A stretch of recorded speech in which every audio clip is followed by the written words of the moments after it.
Quartos anos, tudo bem com vocês? Vamos fazer a correção que a tia Dani deixou da página 89. Depois que a tia Dani explicou, né, sobre o Brasil dos portugueses, a tia Dani deixou a atividade 1 da página 89. Sobre o processo de colonização do Brasil, assinale a alternativa correta. Os franceses exploravam o pau-brasil com a autorização dos portugueses? Um dos objetivos dos portugueses era produzir açúcar para vender na Europa? Cada donatário ganhou um lote de terra e se comprometeu a ajudar a população indígena e preservar os seus costumes. Coitadinho dos indígenas, você acha que alguém ajudou eles? Então, pessoal, só pode ser qual, na verdade? A resposta B, né? Um dos objetivos dos portugueses era produzir açúcar para vender na Europa. No século XVI, utilizava-se o açúcar como remédio e também para adoçar alimentos, por isso o produto era muito procurado na Europa, rejeitado na colônia, proibido na Europa ou plantado em Portugal. E aí, qual seria? Fácil também, né?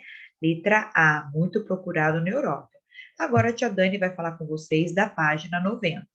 Escravização dos indígenas. Pessoal, após os portugueses dominarem o nosso território brasileiro aqui, né, o território de Pindorama, eles cortaram o pau-brasil, fizeram com que os indígenas trabalhassem para eles, né, e aí depois eles começaram a cultivar a cana-de-açúcar. Os indígenas, na verdade, eles começaram a fugir, porque eles viam que o escambo acabava sendo desigual, né? Trabalhava-se muito e a troca era pouca, era em troca de um saquinho de sal, um chapéu, então era muito pouco, não é mesmo? Então, os indígenas começaram a adentrar a floresta, ir embora, se esconder, e os portugueses não podiam ir atrás dele, atrás das florestas, porque somente os indígenas sabiam aí os segredos da floresta. Então, uma vez que eles fugiam, ninguém conseguia pegá-los mais, né? Então, os portugueses começaram a escravizar esses índios. Para quê? Porque, se tornando escravos e presos, eles tinham que fazer o trabalho forçado para os portugueses, não é isso? Então, olha lá. Para que o açúcar fosse produzido, era fundamental que houvesse muitas pessoas para o trabalho. Sem trabalhadores, não era possível produzir em grande escala, ou seja, em grande quantidade, como se pretendia. Por isso, os donatários que se estabeleceram nas novas terras e construíram os primeiros engenhos, nome dado às unidades produtoras de açúcar, empenharam-se em conseguir pessoas para o trabalho.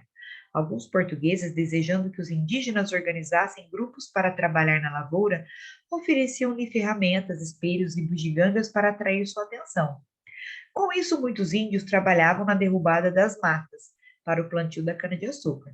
Contudo, nem sempre os nativos aceitavam fazer o trabalho e muitas vezes não correspondia às expectativas dos europeus. Outros donatários colocaram em prática um direito concedido pela coroa portuguesa, o de escravizar indígenas, ou seja, então foi uma ordem que veio da onde? De Portugal.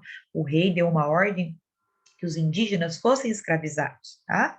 Inicialmente, os portugueses buscavam trabalhadores comprando cativos. Cativos é o mesmo que, deixa eu te me enxerga aqui, deixa eu ler na minha apostila. Cativos é o mesmo que escravo, indivíduo que é considerado propriedade de um senhor e por isso é obrigado a se sujeitar às suas ordens. Entre os povos indígenas, os cativos eram prisioneiros de guerra entre tribos rivais, que seriam sacrificados. Acreditava-se que a morte do inimigo era fonte de força física e bravura, incorporada pela tribo vencedora. No entanto, essa negociação muitas vezes não dava certo. Primeiro, porque a tribo vencedora não aceitava vender seus prisioneiros. Segundo, porque os indígenas prisioneiros de guerra encaravam a morte nessas condições como um verdadeiro ato de honra e não queriam ser vendidos ou salvos. Então, eles preferiam morrer do que ser aprisionados aí, né? Apesar das dificuldades, os portugueses não desistiram de submeter a população indígena à escravidão. Aldeias inteiras foram escravizadas, outras foram dizimadas pelas armas ou pela disseminação de doenças trazidas pelos europeus. Os indígenas nunca tiveram contato com nenhum tipo de doença aí, né? Como a nossa, do homem branco, a gripe, a varíola, né? Então, febre, febre de gripe, né? Etc. Várias doenças aí comuns que são para nós, mas para eles não. Então, muitos morreram pelas doenças trazidas pelos portugueses, e outros acabaram morrendo aí com as armas de fogo, tá? Atividade 2, quem está em casa não tem como fazer essa atividade, tá, pessoal? Porque está assim, olha, o professor vai dividir a turma em grupos, cada grupo vai preparar uma pequena dramatização, como se fosse um teatrinho, em relação dos donatários portugueses com os povos indígenas. Vocês representarão um grupo de indígena, um donatário e seus acompanhantes portugueses. Para isso, sigam as etapas a seguir. Retornem o trecho do texto seguinte sugerido pelo professor, conversem sobre como poderão ensinar o trecho que receberam, em seguida as falas. Então, isso vocês podem ir fazer na casa de vocês com alguém aí, né? Uma dramatização. Mas, infelizmente, não tem como ser feito aí na sala de aula, pela sala de aula com vocês, porque vocês estão exatamente em casa. Então, essa atividade 2, quem está em casa, não tem como fazer, tá bom, pessoal? Atividade em casa agora. Leia o texto abaixo e preencha o quadro utilizando seus conhecimentos. A viagem do açúcar. O açúcar é um produto muito consumido hoje em dia, mas há 500 anos a maioria das pessoas nem sequer tinha ouvido falar dele. E é verdade, viu, pessoal? Chegava à Europa vindo de terras distantes e custava tão caro que só os reis, os nobres, os comerciantes muito ricos podiam comprá-los. Mas conseguir alguns gramas do produto era preciso ir às boticas, às farmácias daquele tempo, onde era vendido a peso de ouro. Servia, então, como medicamentos para regenerar a saúde e prevenir as doenças do peito, dos pulmões e da garganta. Então, vamos lá. Europa no século XV. Quem que comprou açúcar? O local que vende a utilização.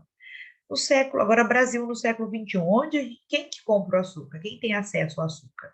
Local da venda e a utilização. Tá bom, pessoal? A 2 aí.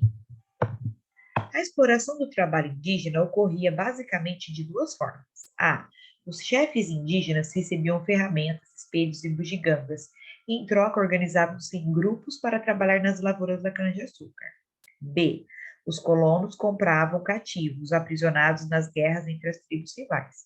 Então, o que vocês vão fazer? No caderno aí de história, vocês vão fazer uma ilustração para cada uma dessas situações. Vocês vão fazer um desenho da letra A, dos chefes indígenas, fazendo um escambo aí, né, com os índios, em troco de trabalhar na cana-de-açúcar, né, na lavoura aí da plantação, e B, os colonos que comprando cativos aprisionados das guerras entre as tribos rivais, tá? Então, são dois desenhos. Pode pegar o caderno, colocar assim deitado, reparte ao meio, coloca A, faz um desenho, B, o desenho da B. Tá bom, pessoal? E aí, a nossa aula vai terminar por aqui. Depois a tia Dani volta corrigindo com vocês. Um beijo, um queijo e bye, bye.